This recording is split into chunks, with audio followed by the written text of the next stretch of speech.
So with Spider-Man Far From Home, we obviously know that the film was looking at itself as a conclusion to the Infinity Saga, but also setting up the future. As it turns out, the way Marvel Studios works is, well, we don't tell you everything, or much of anything, even if you're directly involved with this, up until it's, well, time for you to do your next thing. So let's talk about Jon Watts and directing Far From Home. Recently, during interviews, Jon Watts was directly asked about shooting Spider-Man Far From Home and having to carry on what happens in Endgame, everything that happens, and specifically with Tony Stark. Obviously, he dies. How does this impact Peter Parker? Where does the universe go? And Watts was being very honest, and I really like this because he said he didn't know. When it was his time to start coming up with ideas, he sat down with Marvel Studios, obviously Kevin Feige and the rest of them, and they talked, and that's when they dropped the news on him. They're like, so, you know how in the first movie he's a mentor figure and you have this idea for like this field trip and everything?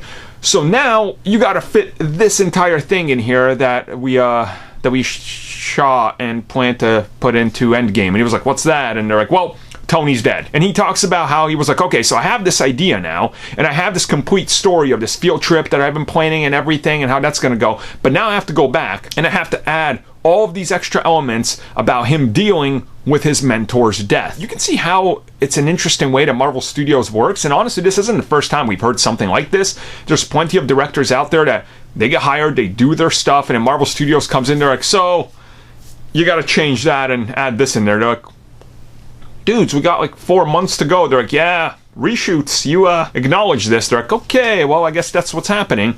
And obviously, this kind of goes both ways. It's good and bad. On the bad side, the director should know.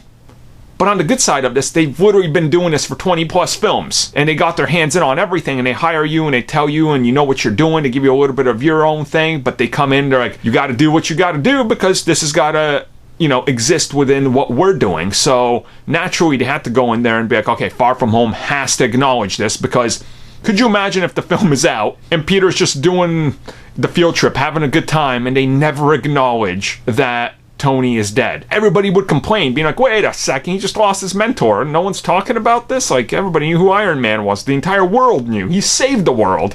So that's kind of cool, though. It's interesting to get a little peek into the inner workings of Marvel Studios and be like, boy, that's backwards. But hey, it works.